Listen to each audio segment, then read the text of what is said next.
All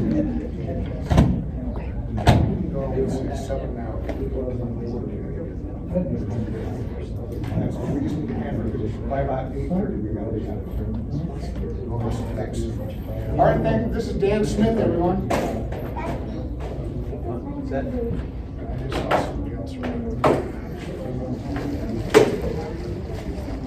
I was asked to come and talk at your May meeting on Willard Bay and Mantua. Now, I'm not going to talk a lot on walleye at Willard, because you guys, no, you guys are more of a walleye club, and you're trying to get into an all-species club, correct? Well, we've always been all species, but we tend to have Drifted more to walleye, yeah. And so they kind of want me to talk on like crappie and bass and stuff like that. So I'll say a little bit about walleye, but I'm not going to get elaborate and go into all the details. Probably the easiest way to catch walleye at Willard is to troll. A lot of reservoirs I throw jigs. I'm a jig fisherman myself. I'd rather jig fish than anything else. But Willard Bay and Yuba, those two, I troll. I don't know why, but it's just, to me, it's not a jig length. You can catch them on jig. So the best thing to do is just put a bottom bouncer on and a spinner rig, a worm harness, spinner rig. This is a Fire Tiger, white, sword, black. I've talked to people that use purple. So color to me is down the spectrum. Number one on fishing, I don't care what species of fish it is. Number one is location. If you're not where the fish are, you're not going to catch them. 90% of the fish are in 10% of the water. Just remember that. So if you're not catching fish and you're not seeing fish, move. What would be the second thing? Anybody know what the second thing would be? Yes. Presentation. Yeah. Spinner rig. Everybody goes, well, you just troll. Well, the length between the bottom bouncer and the spinner makes a big difference. If you're going through weeds, you want to shorten it. If you're not, you want to lengthen it out. Speed, straight, S-turns. I mean, there's a lot to presentation on trolling. People think, well, you just throw the dang lure out and go down the lake. So if you're not catching fish and you see the fish, change the speed, change the direction. If the wind's blowing this way and you can't catch them going that way, turn around and come back the other way. See what happens. Sometimes you'll catch them going into the wind instead of with the wind.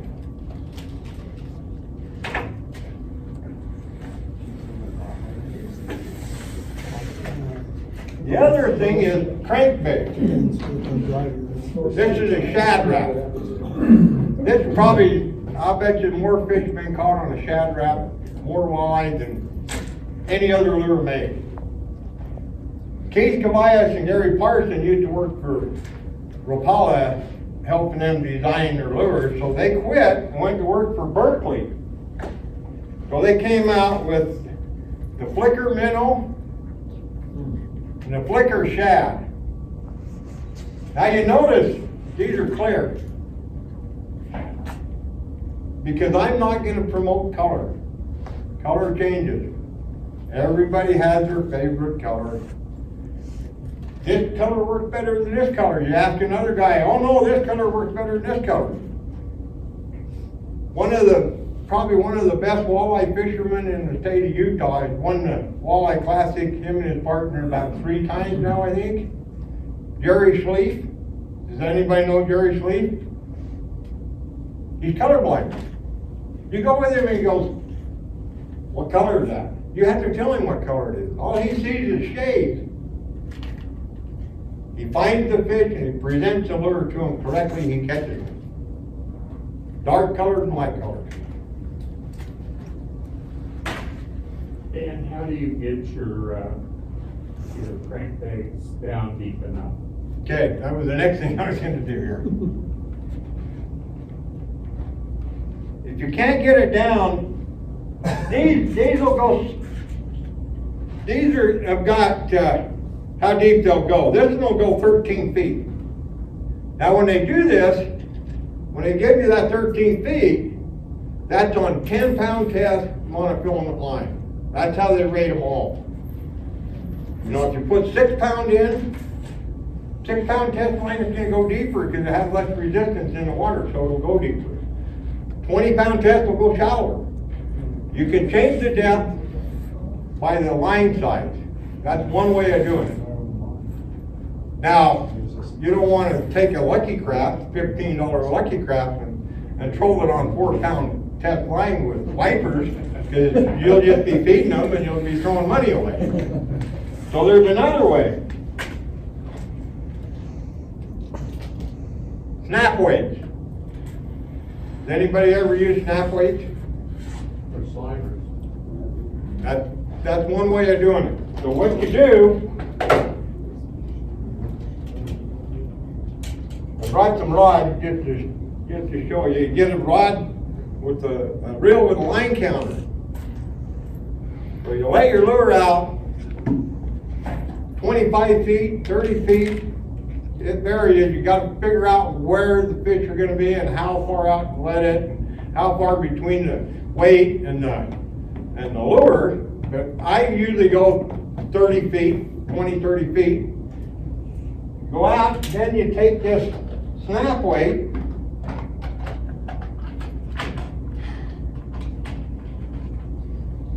This happens to be a 2-ounce, no, 1.5 ounces. It's got a little clip. And these little clips, this red clip, has got a pin in the center of it on this side and a hole on this side. So you take the line and you put it past that pin and let go, and it won't come off. So you're not going to lose it. Unless you break the line above, which usually you don't. Now there's a chart that tells you 1.5 ounce weight at 30 feet will go so deep. I got it on my phone. I can sit here and try to find it, but they make a chart. And also, they have another chart. It's called Precision Trolling. You can download onto your phone, and it tells you this lure with so many feet with this pound test line will go so deep. In other words, if you've got a, like this one says it goes 11 to 13 feet. If you go out 10 feet, it's not going to go down to 11 feet. It might only go down to 2 feet. If you go out 30 feet, it might go down to 13. So what they do is they tell you, okay, go out 100 feet, and your lure with 10-pound test line will be this deep. And the way they did that is pretty interesting. They had a guy in the water, a scuba diver, and they had a pole, and they had it marked in inches and feet. And he'd sit down there and watch, and the boat would troll by with that lure at that distance, and he'd mark it. Well, how far or how deep that lure went. Can you imagine sitting down there and marking every lure made? Holy crap. So then they made a chart, and you can put it on your app. So all you do is say, Berkeley flicker shad number 7 with 10-pound test line, and I want to go so deep, I got it. Then they'll say you put out so much line. So that's a pretty good app. But the main thing is, if you catch a fish at that distance out, you want to go that distance the next time, because that's where they're at. And it's strange because walleye, if you catch one in 10 feet of water, most of them are in 10 feet of water. You can go out to 20 feet, you won't catch anything. You can go into 5 feet, you won't catch anything. You get into 10 feet, you catch fish. The next day it could be 18 feet. I don't know, it's like they all emailed each other and said, okay, we're gonna be in 10 feet today. Am I right, Lee? I don't know why it happened that way. Who does the app? Who makes the app for the? It's called Precision Trolling. And I'm not, that's just the name, I don't know who made it. It's in the app store. Is it It's beneficial, in- sorry, is it beneficial to use the, bottom mounters with Chatterbait or no? All right, this is my philosophy. You've got a lip, you got a lure, it's got a lip on it. Let me give. I don't have one that's out of the package. It's got a lip on it. In order for that to work correctly, the water has to hit that lip and flow around that lip. Now, if you have a bottom bouncer here, which is interrupting that water flow, it's moving it around it, this is not gonna work right. You understand what I'm saying? Yeah. That's why when you're trolling, you let out 20 feet of line, put the snap weight on, because you don't want the snap weight that goes to here to where it's interrupting the flow of the water going across that bill. Because that gives it the action. So if you put that snap weight on, how much more line do you need to let out? Well, now that's a $1 million question. Depends upon how deep the fish are.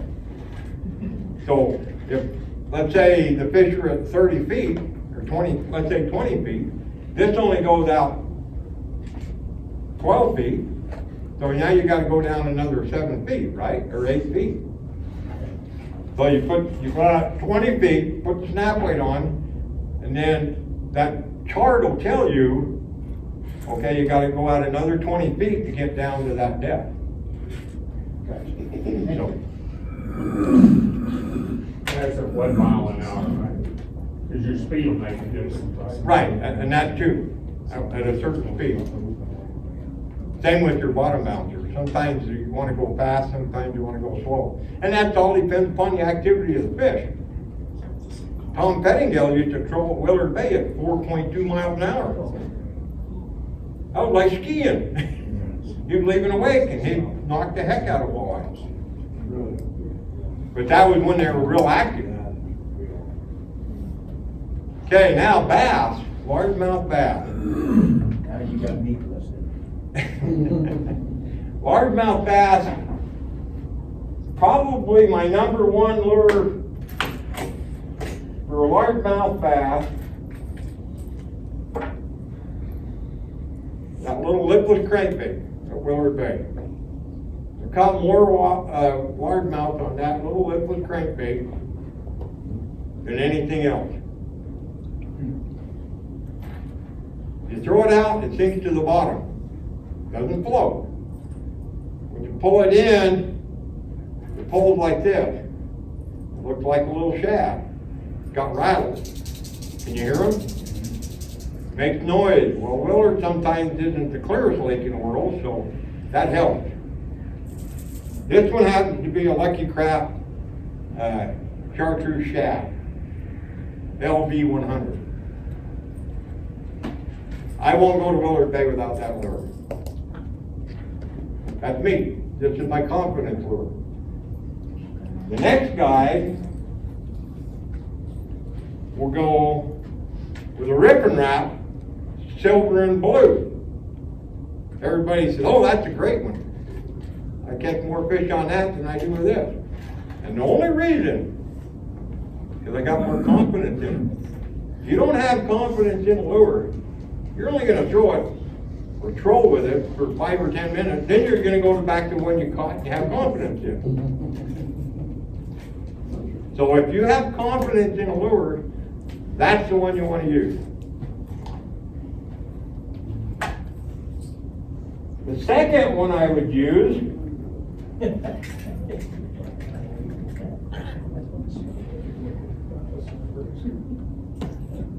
notice it's the same color, chartreuse shad. This is a Sammy, Lucky Craft Sammy. It's a walk the dog bait, top water. Now, I do a little, I put these feathers on the back. It doesn't come with feathers. I tie feathers and put them on the back. on almost all of my top water. Because what happens is you'll walk it and you'll stop, and the feathers will undulate in the back. It kind of looks like a tail. I have confidence that I'll catch more fish. This one happens to have a little red tail in, or red feather in with the white, imitating blood. Because a bass will not put out any more energy than energy gained.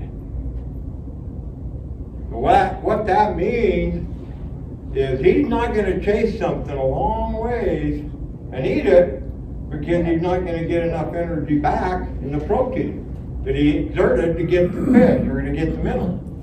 So they will attack and eat injured minnows before they'll chase healthy ones. That's why everybody's putting red on, because it looks like gill bleed. Makes sense to me anyways.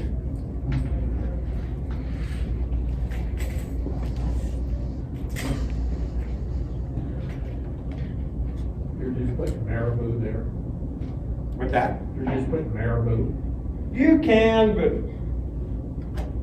I don't know, I just use feathers. Hackle. Next thing is just a grub. Swim a grub.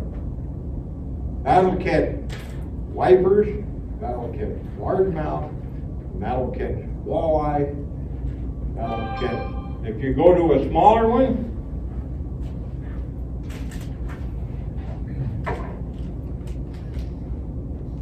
littler ones, you'll catch crappies.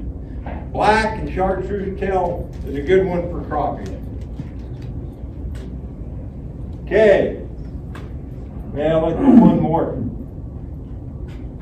Chatterbait. Anybody know what a chatterbait is? What a chatterbait does,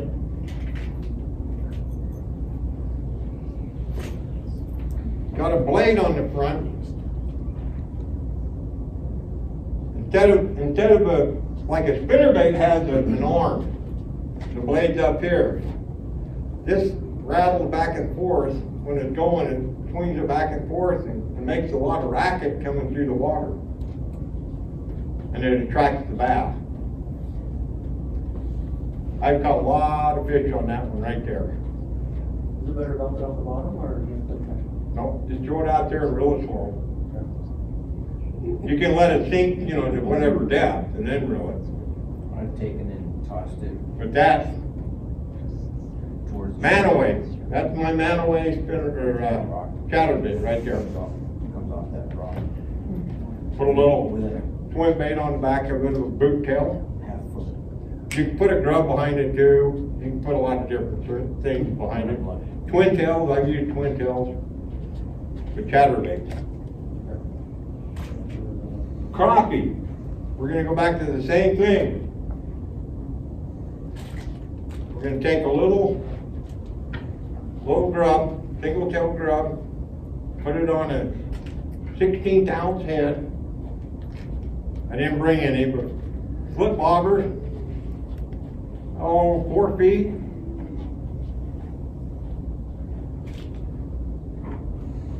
This is the secret. That little Berkeley crappie nibbles. I won't go crappie fishing without them. I've seen it happen.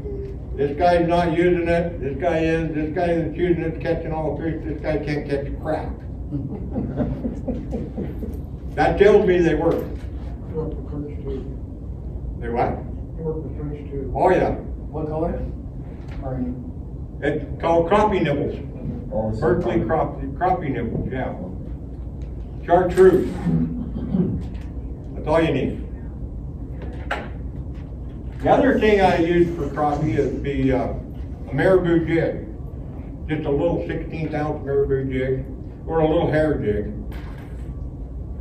Put those crappie nibbles on, throw it out, just let it drip. If you go out of Willard Bay, if you go out of the main marina on the north end, and you turn right, get out of the marina a little bit, there's some underwater islands.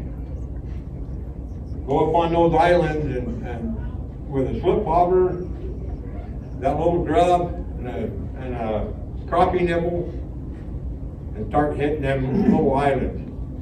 The secret is don't drive across them. If you can anchor off the side and be real stealth about it and not make a lot of noise, because it's only like 6-7 feet deep, then you'll catch a lot more.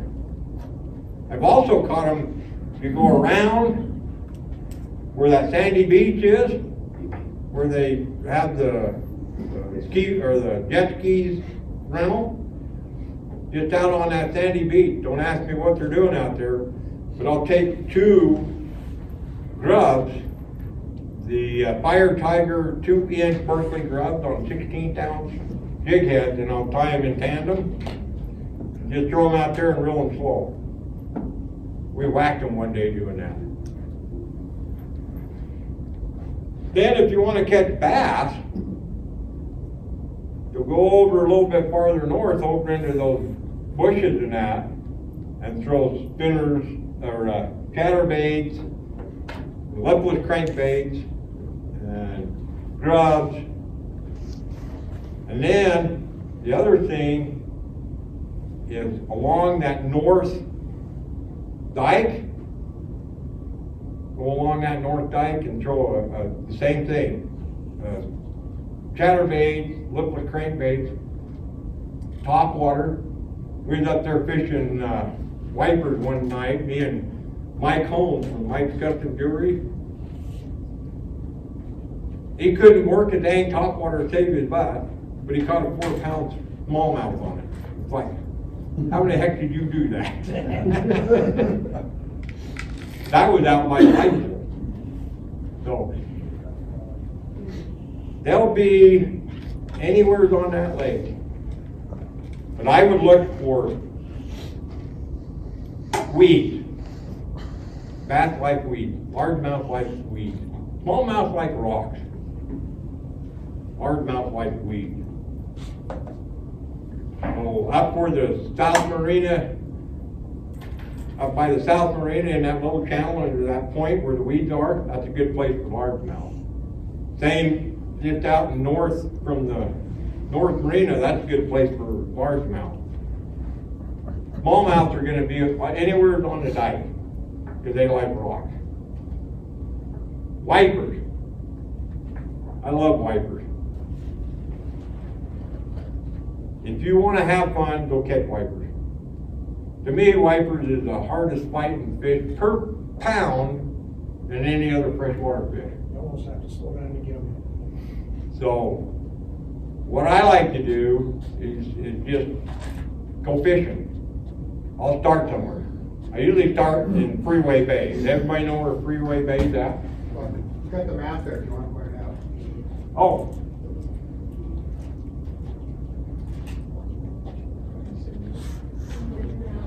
This is Freeway Bay, right here. Because it comes out, they call it Freeway Bay, or East Bay, is because it comes up close to the freeway. There's some light poles that go across. There are some power lines that go down this way. I line up coming across there to where the power lines are, and just stroll back and forth with that lipless crankbait a lot of times, and I've caught the heck out of them doing that. But I like to throw into the bank, up close to the weeds and the willows, and bring it back out. Well, while I'm doing that, I'm watching. I'm watching everything. If I start seeing terns, you know what terns are?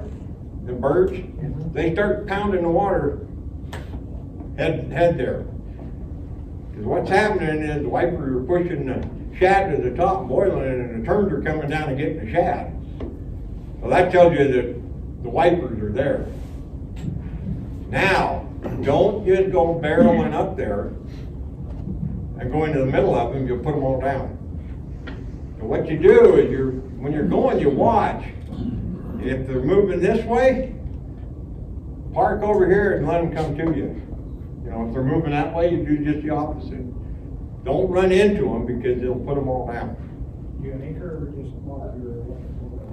I just drop the electric motor and follow them. You can follow them. And that's when I throw that liquid crankbait. How deep are they when they're boiling, typically, just on the surface? Yeah, they're coming out of water. Well, hang on. Yeah. If they go down, it's usually everybody thinks they just disappear. No, they just go down. Just throw out there and let it sink a little more and crank it in. But you gotta know what direction they're going. If you don't, you're gonna throw behind them and you're never gonna catch them. So you just kind of watch while you're going over there and see what direction the boil's going. And then get in front of it. Don't get in behind it and chase it. Get in front of it and let it come to you. Any questions on Willard? Probably the best day I ever had, me and George Summers went up there and we were trolling.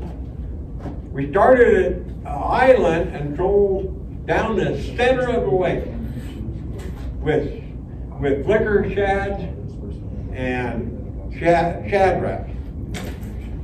We caught 11 walleye and 10 wipers, 1 pass. Like, what are they doing out here in the middle? They weren't on anything we could figure out, and it wasn't all bunched up in one spot. It was the whole thing. You spend a lot of time using electronics and locating fish. I mean, obviously the largemouth, the smallmouth, you kind of know where they're at, but. You know what? I'm an old fart, and I'm not very savvy on computers. I use mine to see how deep it is and what the structure looks like. A lot of these guys can pinpoint fish on them, and I mean, I can, but it's not like I look for them. I look for, number one is depth on largemouth. And then structure. Is it a drop off, a ledge? What kind of structure? What's the bottom look like? That's what I use my electronics for. Hell, I went one year, I fished the walleye circuit, Paul Rutlinger in the walleye circuit one year, me and Terry Burbeck. I didn't even have a graph on the back of my boat because I knocked the transducer off and never put one back on. We were in Yuba and I said, let's go fish the island, underwater island. Boom, pulled up there, dropped the trolling water, and right on it. Triangulate. That's what we used to do years ago, humbly. We had flashers. That was flashers and triangulate. That was it. These new electronics, you can pinpoint the fish. The computer, I can't figure it out. I heard there's certain structures where the wipers are hanging out on Willard Bay. Where's that at? The what? Aren't there structure where the wipers are hanging out? Yeah, they put it about right in here. I think you can go on the DNR website. Won't they give you the coordinates? Of the rocks? Yeah. Yeah. They'll give you the GPS coordinates. Okay. I don't have it on, I don't have it with me. Yeah, the other thing is the island out there. And then them humps over on north Marina. The rest of it's pretty flat. There's a channel that goes along the dike over the light pole, but everything else is just flat. I find when I go to Willard, it's like 50-50 shot, I get stumped or I catch none. I don't fish it enough to learn it, that's why. I don't know, Willard to me is a make or break. You either go and you just do great or else you flop. One of the two. I don't know what it is. It's like Deer Creek too. Deer Creek's the same way to me. Sounds like that. It's either I catch the heck out of them or I don't catch anything. Manaway? They just had a tournament at Manaway. They done pretty good. They had, how many limits did they get? 30 boats. Yeah, but how many limits did they have? 20? No, all 30 boats. All 30 boats, It was a all team limits? deal, and I'm sure, and Big Fish was 5 something. Yeah. Yeah, so that's pretty good. 30 boats, 5 fish a piece, so that's pretty dang good. You know, the biggest question about Mantua, What's that? how do you avoid the speeding ticket? Now you avoid the what? The speeding ticket from the cop up there. I don't go through town, I go the other way. No kidding. That guy got in trouble, didn't he? Yeah, he got picked up drunk. Yep. Man-away. I like man-away, you catch a lot of fish. Okay. And this is why I brought these rods. This is my man-away rod. Everybody notice they're bait captors. I don't use, well, I do use spinning rods too, or spinning reels. And the reason why I use these bait casters is because you're gonna be fishing up in the trees, all along here. There's trees all the way around this. There's trees all the way around this, other than right here where the dike is. What I like to do, let me use the other one.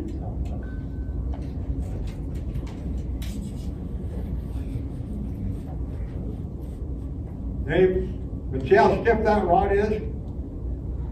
That's a 7.5 foot medium, or a heavy, medium heavy, yeah. And the reason why you gotta have a pretty stiff rod is because you gotta get those fish out before they get wrapped around them trees or into them bushes. I use a jig, skirted jig with a trailer. Now the trailers change. You can put twin tails on, you can put craws on, you can put all kinds of trailers. When the water's cold, you don't want like a twin tail that's got a lot of action because the fish aren't that active. So you want like a pit boss.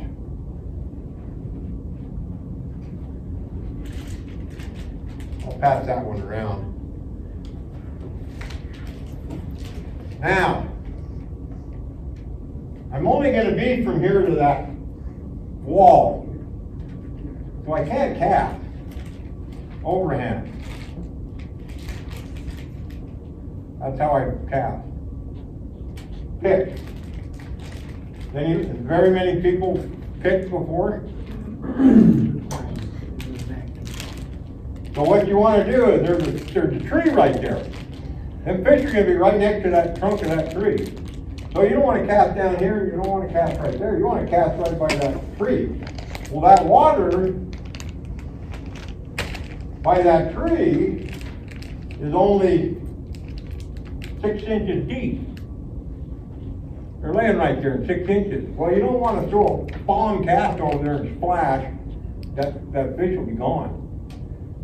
So you take that much line, you hold it here, push the button, drop the lure, and let go, and you let the line the lure just skimming it across the top of the water. You put your finger on there, your thumb under the spool, and they'll just barely make a splash. If you don't, you're gonna scare them, you're gonna spook them. That's probably my favorite way of fishing right there. I've caught some big fish. Me and another guy had a tournament up. They had a tournament up there when they poisoned it years ago. I don't know if you guys remember when they poisoned it. It was like 1992, 93, something like that, 94, right in that area. They wanted to keep all the bass over 12 inches. And it was a split tournament. It went from like 7 o'clock till noon. Then we went out from 1 to 4. So we go out, everybody bring in what they had that first half, and then we go out and catch another bunch the second half. We thought we were doing pretty good. We had like 7 pounds, 8 pounds the first half. Somebody come in with 20. I was going, holy crap. So I said to Mitch Healis, I said, Mitch, did you bring a picture stick? And he goes, no. I said, well, I got 2 of them. We were following boats down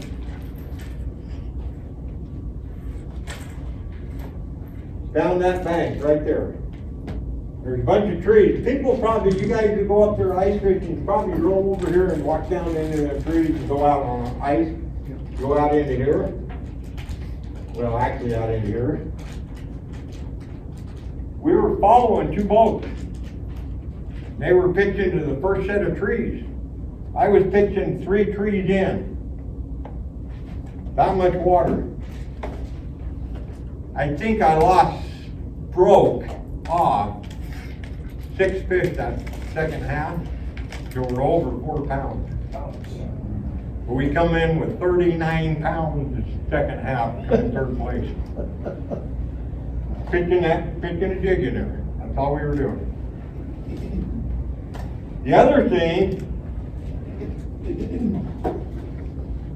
Chatterbait. Like I said, that's my Mantua Chatterbait right there. I'll pass it around, there's the paint chipped off the dang thing. I've used it so much. And that's powder paint, it's hard paint, not vinyl paint. You won't find that anywhere because I made that one. I make them. So like right along the dike, go along that dike and throw it into the bank and bring it out or parallel it in about 6 feet of water. This early in the year, worked great. A lot of fish are caught on chatterbait this time of the year by doing that. Me and another guy went up there one time and I thought I had a good fish. I got it into the boat, it was about 4 pounds. And he goes, he's throwing a spinnerbait.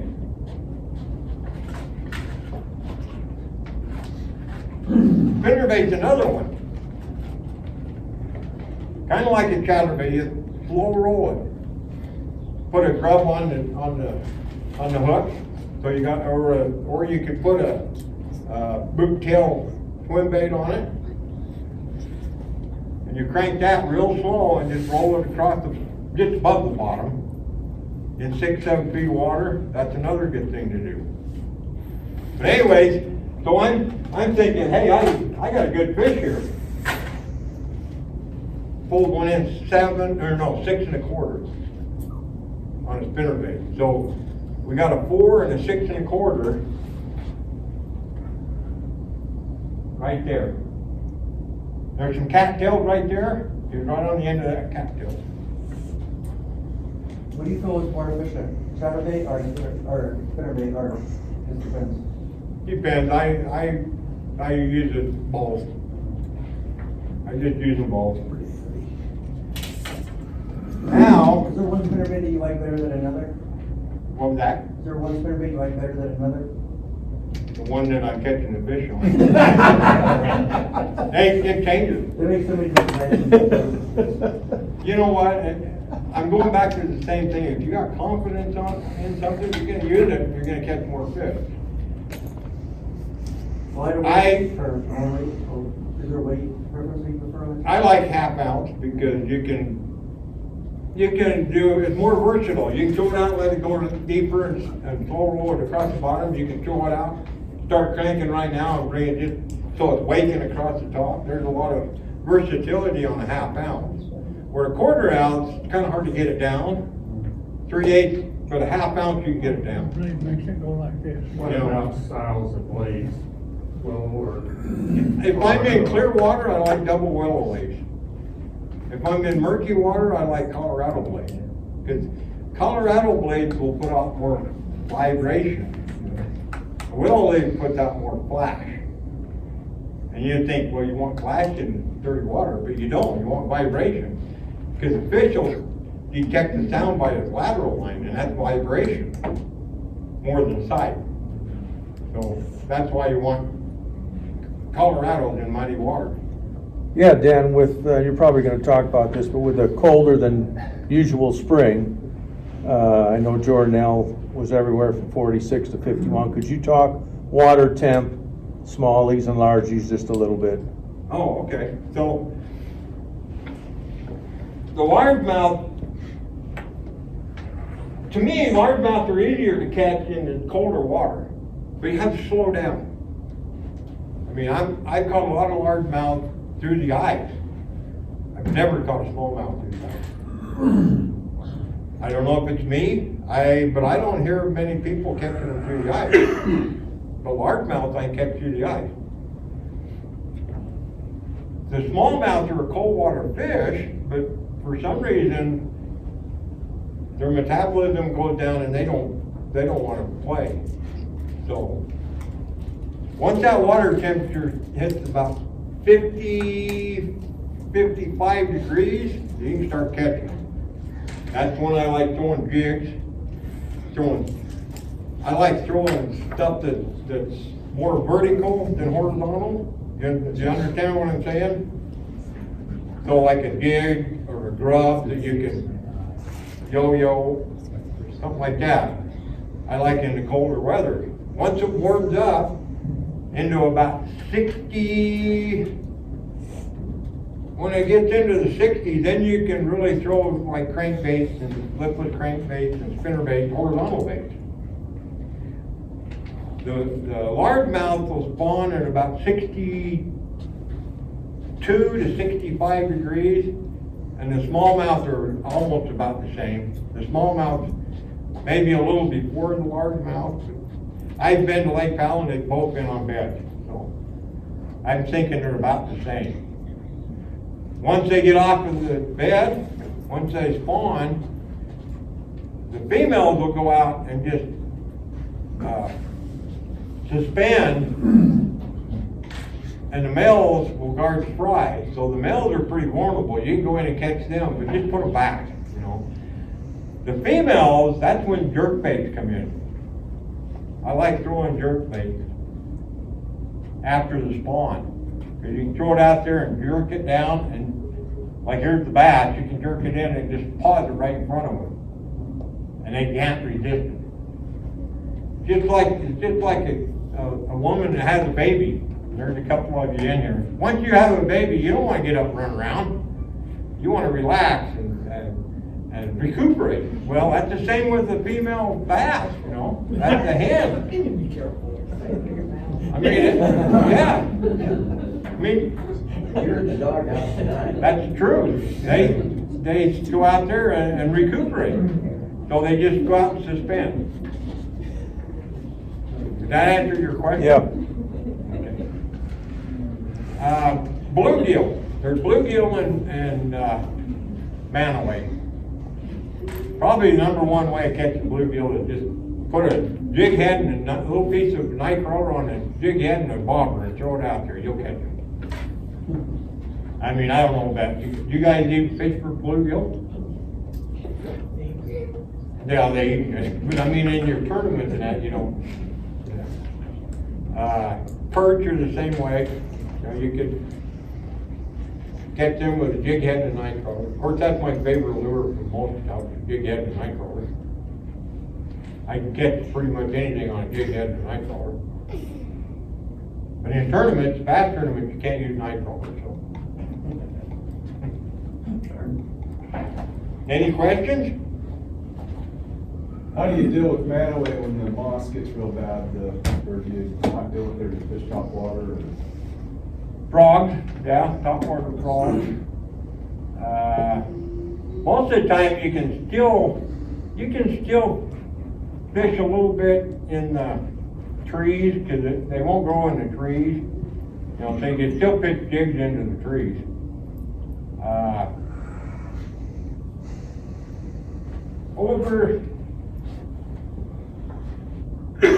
Over in here, there's a little pond up here, and an outlet, and sometimes that doesn't get as much weeds in it, so you can throw a lipless crankbait and stuff like that over in there too.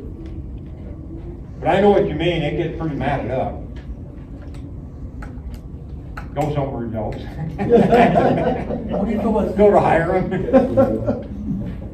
You try to sink those? What's that? You try to sink those out there too, or no? Oh yeah, sinkholes will work too. Drop shot, I caught them on drop shot. I caught them on sinkholes, but like I said, my number one lure is the jig and the trailer. I don't know. Nothing like pitching in there and go out, tick. Go, game on. The other thing too that, I don't know, I kinda like is, swim bait.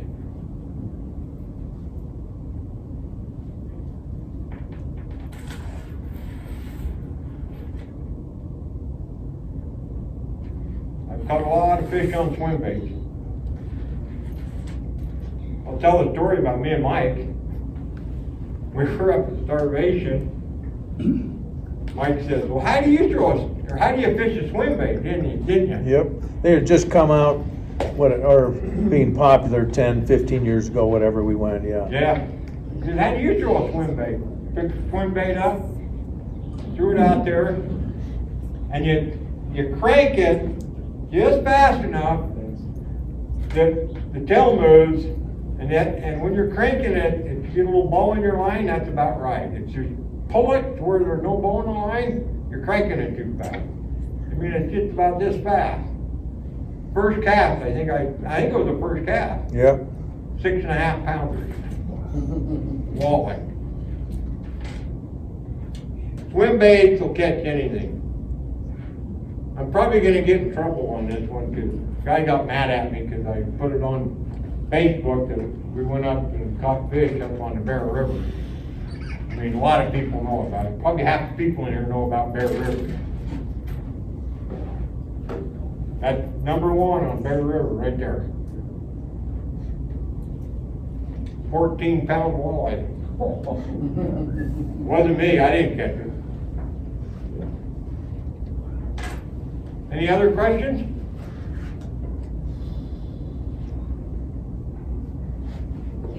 Must have done something right, because there's no questions. Thank you.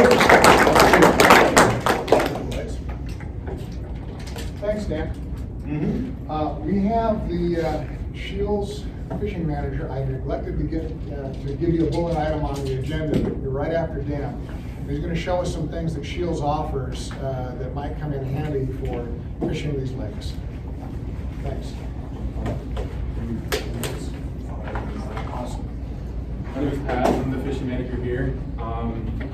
Really, so you guys are talking about Mantua, you guys got Willard. I come from the bass side of things, so Mantua is a little bit more familiar for me. Used to fish club stuff. Central Utah just had their big tournament out there, and it's starting to become a lake where everyone's starting to kind of figure it out, where you can go out there and catch 5-pounders, 6-pounders, 7-pounders out there. I've gone out there this time of year.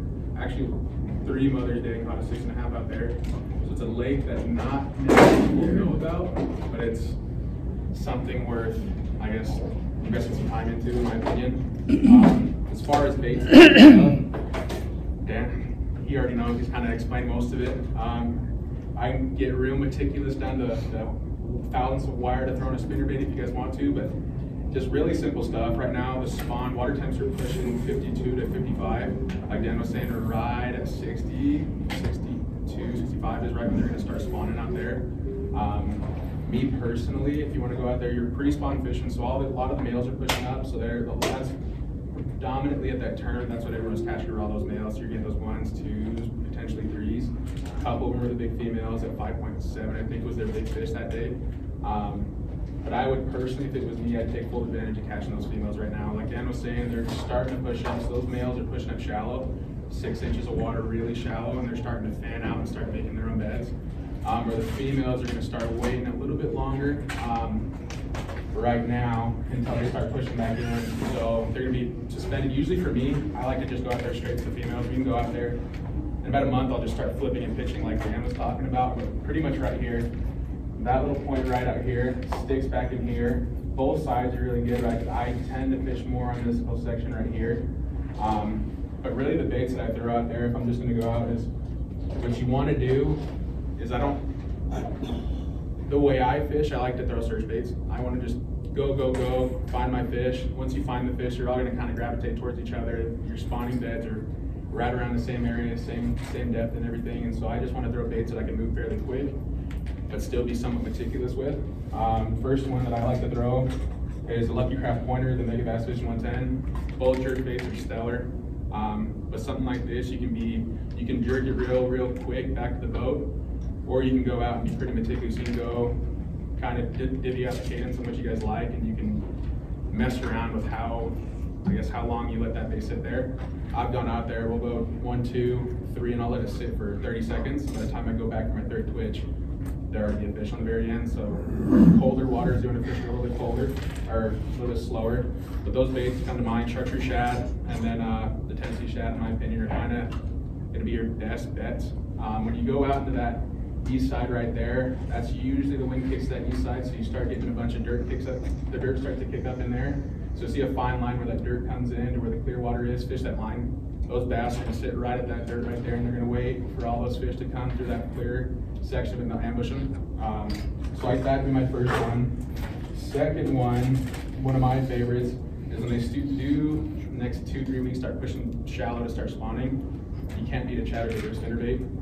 I started to gravitate more towards the spinnerbait, but chatterbait does just as good. I like spinnerbaits just because I fish them a little different. Most guys, you can go out and you can parallel that shore both sides. I like to fish my spinnerbaits like Dan fishes and jigs. You gotta use a bait caster in my opinion. Bait casters on the reel, everything's in line. Your gears are in line with your bait, so you just have more torque over it. But I like to pitch my spinnerbaits all the way in there, and then I'll start slow rolling them out. One of my favorites is a Mega Bass SV3. The Dan had that Booyah one. It's a little counterintuitive, but I do like big blades. I like a half ounce. Half ounce, I have more overall control of depth. So if I need to go deeper, if I need to go more shallow, I can vary by retrieve. But I do like Colorado blades when I'm doing that type of tactic, just because with Colorado blades, they put over, I guess they turn more surface area, and I can fish them a little bit slower, so I get the same retrieve. I can get that bait to come out of those trees a lot slower. So I get my bait in the area. There's a little bit bigger of a bite time out there. With these, everything I'm throwing, as far as spinnerbaits, jigs, chatterbaits, I'm throwing a trailer on everything. Like I said, this is the time of the year where you can catch those big fish, so take advantage of it. Big fish like big baits.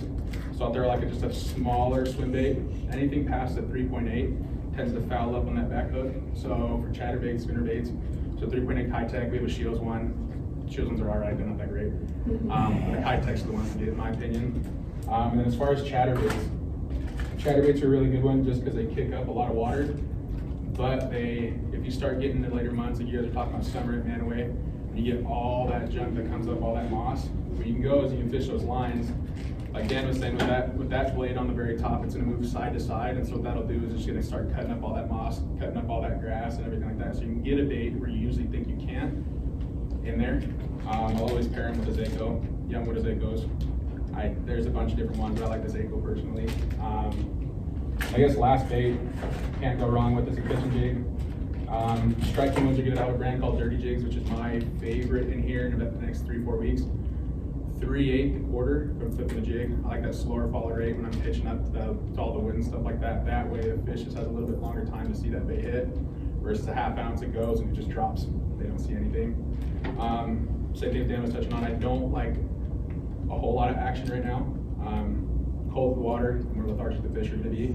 So you wanna throw something big, but you want something that's still gonna be somewhat subtle.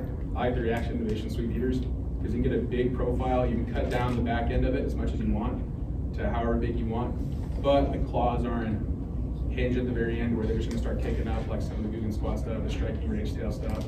What's that one called? This one's reaction innovation sweet beaver. That one's usually that and the Gary Yamamoto, the twin tail grub. I like those quite a bit, the 5-inch or the 4-inch. And then color, like you say, depends person to person. I'll go out and I'll catch something on black and blue and I'll tell you that's the best color out there. Generally it's contrast, but green pumpkin's gonna work 95% of the time out there. You can go a green pumpkin jig with a black and blue trailer to give it a little more contrast, but I'd probably stick to a green pumpkin trailer. If I'm doing anything, same thing for chatterbait. They're all pretty much equal bluegill in there. All the males are kind of antsy. When they want to push those bluegills off, so anything brown, you can throw white. White's really good too. It'll give them pops out quite a bit, so you can kind of irritate them by just the color. Then last thing is you get a rod. This time of the year, you can get either a really jig style bite where you just know it's a fish, where they thump twice and you just know. But for me specifically, when I've gone out there this time of the year, they barely hit it. So really sensitive rod. Shields rods are good. I really like the Mega Bass rods. They're a little pricey, but you'll feel bites no one else is gonna feel with a rod like this. And if you are in a market, you're wanting to get a brand new rod, get a Daiwa reel. So the new Daiwa Tattoola SP specifically, Shimano has something similar called DC, but it makes it a lot easier to cast out a bait and pitch a bait without backlashing. So when you're going out there and pitching and flipping all day, sometimes your bait will hit a stake or hit a rock and then boom, you have a backlash. The SV system runs on a centrifugal brake on the inside, which will stop it. So you can go out there, you can give it to a 5-year-old and they'll cast it out there and you won't bird's nest. So That's what I personally recommend.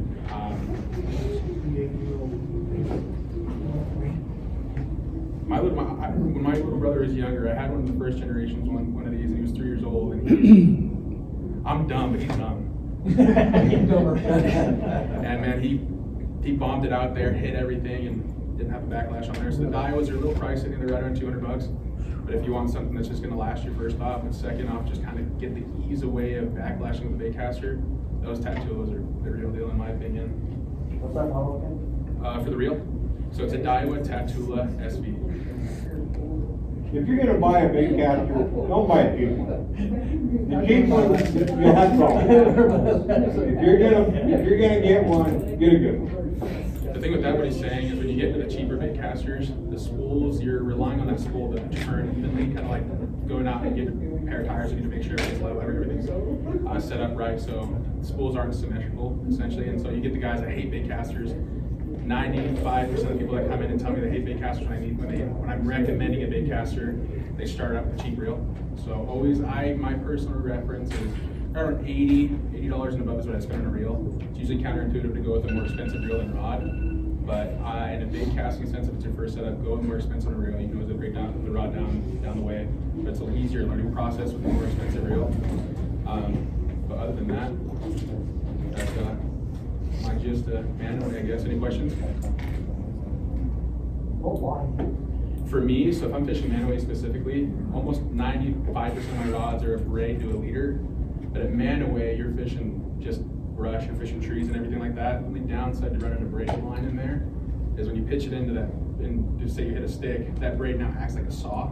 So it starts to cut into the actual tree, which I don't like. I want to be able to have my line fly over if I have to. So I run a straight fluorocarbon if I'm fishing Mantua specifically.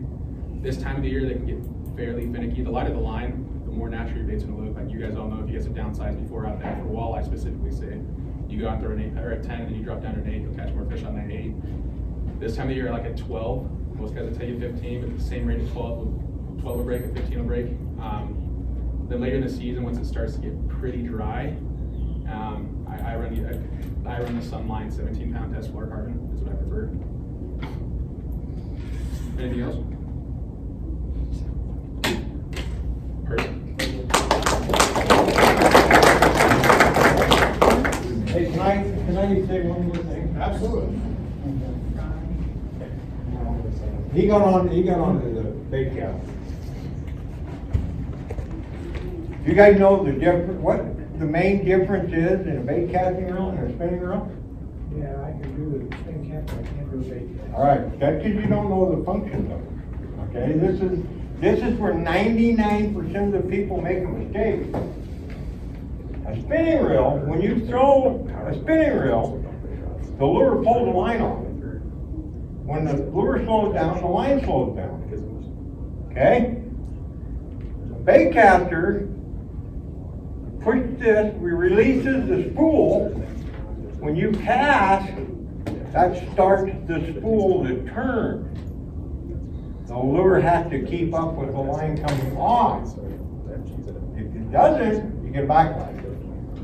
Well, that's where people make a mistake. They're thinking that lure is pulling that line off. It's not. That lure has to keep up with that line coming off of that spool. So, that one he got, all bait casters have adjustments. This adjustment here puts side pressure on the spool.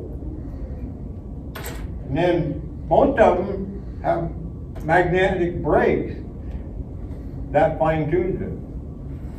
This is for the beginning of the cast and halfway through the cast. So when you first throw it, it starts that spool turning. This doesn't let it over rev like a car. Once it gets out there and the lure starts slowing down, the spool hasn't slowed down. The magnetic brakes here slow that spool down so the lure can keep up with it. Does that make sense? Does that help you guys? You bet, where's the computer getting that in that? What's that? Where's the computer getting that in that little reel? There's no computer. I just wanted to say that because a lot of people are having problems. I was at a trade show and a guy comes up and he says, "You guys shouldn't even make these. They're no good. I'm going, Oh, yeah. Why? I can't cast it. I can't cast them, okay? I said, if I can get your wife to cast them in 5 minutes, will you buy one? Sure. I adjusted it, I showed her how to do it. She was casting it. I said, which one do you want? He says, I ain't buying one of them. What tips do you have for That's probably adjustment? about too cheap. What's that? What tips do you have for adjustment? I think I've got $70, $80 worth. When you buy it, it has a little Dials. card. I don't know about Iowa, but Abu Garcia does. It's got a little thing in there, tells you how to do it, so. I got a little blue gus. But, I've got one of those. if I can get the thing unraveled here. So what you do, now this is gonna be loose, real loose. You push that, see how fast that's going down?